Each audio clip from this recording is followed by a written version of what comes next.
Hey guys, this is Caleb with DSLRvideoshooter.com, where it's all about making better videos, and today we're going to be taking a close look at the Link Wireless Filmmaker's Kit.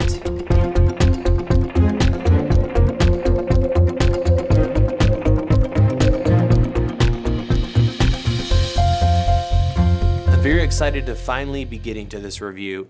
After shooting the corporate video guide and using these exclusively for sound, I'm really excited to share my thoughts, some things I really like and some things that I'm not wild about. So without further ado, let's go ahead and jump over to the bench. And just FYI, this episode of DSLR Video Shooter is being recorded entirely by the Link system. So in another video, I think I might want to cover when to use a lav system versus a shotgun microphone, but that's for another day. So let's hop over to the bench, take a close look at the Link Wireless Filmmaker's Kit. First, we're going to go over what you get with the kit. So we have a transmitter, a receiver, our lav microphone, a little foam guy for the actual microphone, and then a cable 3.5 to 3.5 male for the actual receiver to transmit to your camera or whatever. I like how it's coiled. You can see how, small footprint this is versus my Sennheiser EW100. The cables are quite long and, makes it kind of a pain to pack this stuff. And while I'm holding this, just FYI, and keep in mind that I have used these kits, the Sennheiser EW100s, for over 10 years. They've pretty much never failed me. So I'm going to be kind of comparing this kit to these, even though there's a big cost difference.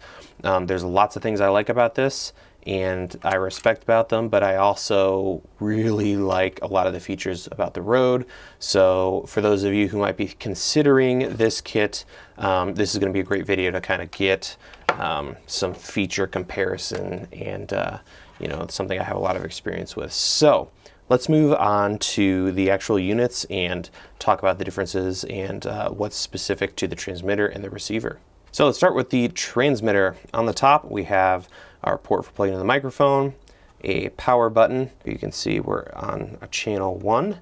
And to mute the unit, you kind of slightly hold for a couple seconds, and not really even a couple seconds, couple milliseconds, but you can't just tap it. You actually have to hold it down for a little bit, and then the light turns red. The actual ergonomics of these, I love that you can stand them up, which you can't do with the Sennheiser stuff.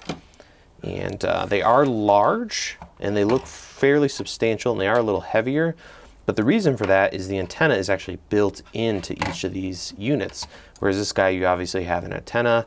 I'm not smart enough to know if that's better or worse, but definitely makes it a little larger, but you're not dealing with any cables when you strip it down.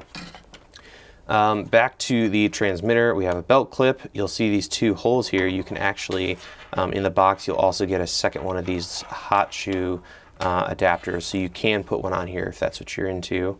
USB on the side, and that's pretty much it for the outside. We're gonna go ahead and open it up, and these can be kind of difficult to open sometimes, and it's easy to forget which side slides. So Sennheiser got a door. These guys slide open, and the way I remember it is whatever side the button is on is what moves. So this back piece is going to slide, not the front. So you push down and pull to reveal our attenuator. Oh no, excuse me, this is the gain. I keep getting that mixed up between the two. So we have 0, plus 10, plus 20, and then a link button. If we pull down a little further, we have access to our batteries. So that is the transmitter. On the receiver end, we have our hot shoe or cold shoe adapter, which is really great. You'll notice it's round, it's not square. And this allows you to position this at wonky angles. So if I bring in a camera here, you can kind of offset it if you're standing, over here looking at the unit. So that's really, really slick. Well done, Rode. On the side, we also have the USB, our port for attaching our cable. On the top, it's a little different, power button. I have it on right now, and that displays the channel, battery status of the receiver and the transmitter, which is amazing, huge selling feature. Being able to keep track of your other batteries while it's on your talent is great.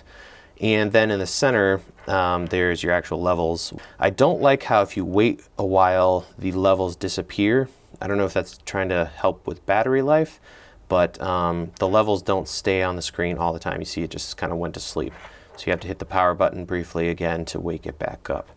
Other buttons, we have a channel select, and then we have the mute button.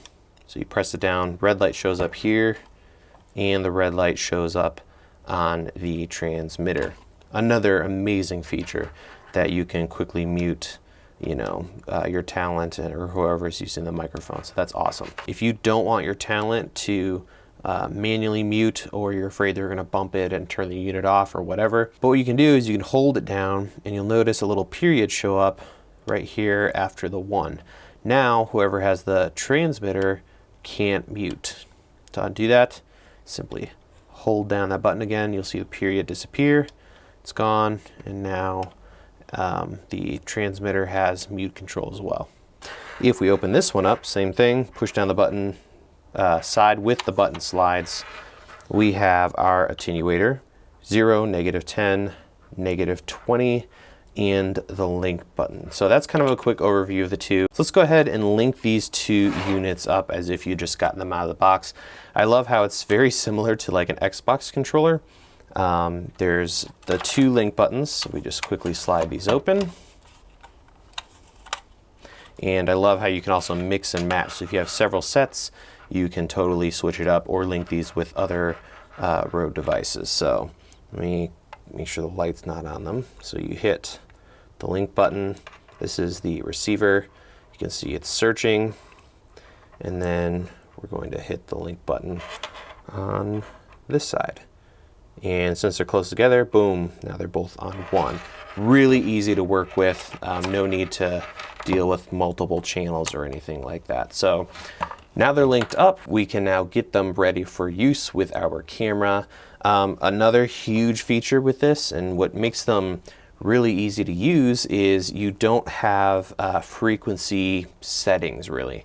So you can't go in here and dial in your frequency. On these guys, it does it automatically. And another feature that's really cool is it rides 2 channels at once, or 2 frequencies. Sorry if I'm messing up these terms for you audio guys. So that means if one channel or frequency gets weak, it can ride on the other one, whereas on this unit, if any of you guys have used wireless transmitters and receivers a lot, at some point you've run into the weak signal noise and you'll get this sound, and that's it cutting in and out.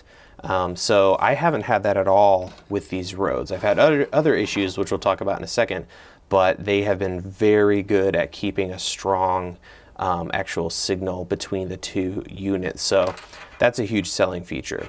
So as for setting these up, it depends on your camera.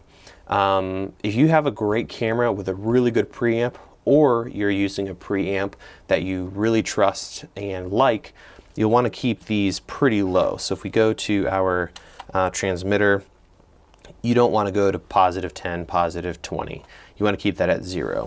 And same with your attenuator. You know, if it's too strong, you can go down to -20, but 0 is probably a good bet, or -10. Now that said, most of us are shooting with cameras like DSLRs or mirrorless cameras, which is what I'm shooting this with. And those cameras have pretty terrible preamps. So this is where you want these units to do most of the work. So on the GH4, it's pretty good, but it's not fantastic. So I would experiment. I would start with 0 everything, and then maybe go +10. And your goal is to keep the camera level as low as possible. So on the GH4, -12 is as low as you can go. And I'm actually using a Rode Link to record this, and the settings I'm using right now is the GH4 is at -12, and I have the transmitter at 0 and the receiver at 0. And that seems to be pretty good. I'm getting levels around -12, so that's good, or -6, so that's acceptable. If anything, I might bump it down a little bit. So on Canon DSLRs and a lot of other cameras, you're going to have to amp these up, because these are terrible, horrible preamps in the camera. So I would put this as low as it'll possibly go. and then I'll amp it up. So I might do something like positive 20 or plus 10 at 0 on the receiver. So that would work really well. I've had good results with that. Now, if you have a camera with XLR or a preamp, you're going to have to buy this little adapter separately. So you're not going to get a cable like on the Sennheiser that has the XLR on it. So this is very simply a 3.5 millimeter to XLR. Very simply, plug this in, and now you're ready to rock with something like a C100, 300, FS5, whatever. Now the things I don't like are actually the cables. So let me take this cable off. This adapter's just fine, works really well. So these are super handy to have for several reasons. But this is the best part about the kit. Transmitter, receiver. These are kind of horrible. I could have gotten a bad unit, but I've talked to several people who also use the unit, and they've come and run into some same issues or similar issues to what I've had.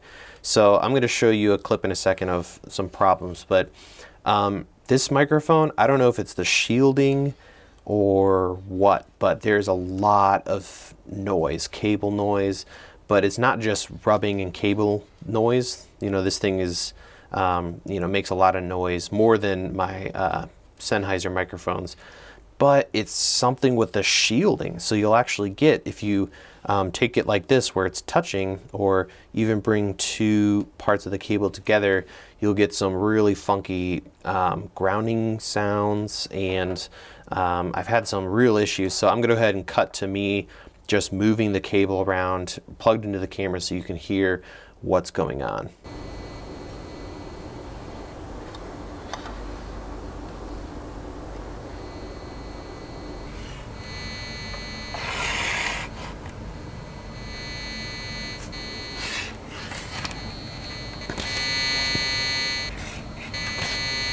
So there you go, it's pretty bad. And you might be saying, but Caleb, you're not going to use the microphone like this, all jacked up. You're right, I won't be, but what I had an issue with was near the, you know, somebody's belt or wherever they're plugging this in and using it. Often you're not running the cable to its full length where it's taut. So what happens is usually there's something like this, you know, or, you know, just two parts of the cable getting somewhat close together, and that would be enough to, you know, mess up the audio. So if we stop now and take a quick listen to a part of the corporate video guide, you'll hear on Corbin's mic some of those issues. Right. You know, and if you're more of a high-strung person, more of an organized person, and more you need that, you know, specific detailed storyboard, that's fine. You know, you have to build your company based around who you are as an individual. And you have to take influences and ideas from other companies, but at the end of the day, you have to make it your own. And you have to develop your own voice. You know, I love that book, Steal Like an Artist. So you can hear it's just this. So that's really unfortunate. I did notice one of the microphones was worse than the other, but they both suffered. So what I experimented with, and let me pull it off my belt, this is a different unit. I'm using my Sennheiser microphone, so the microphone that comes with this kit, and I'm having no issues at all.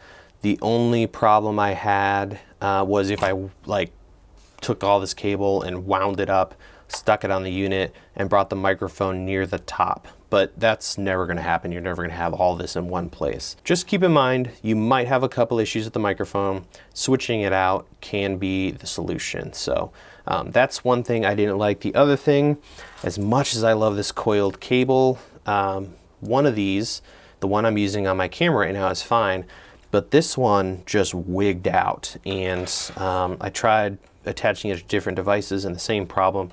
Something is going wrong with the ground, I think.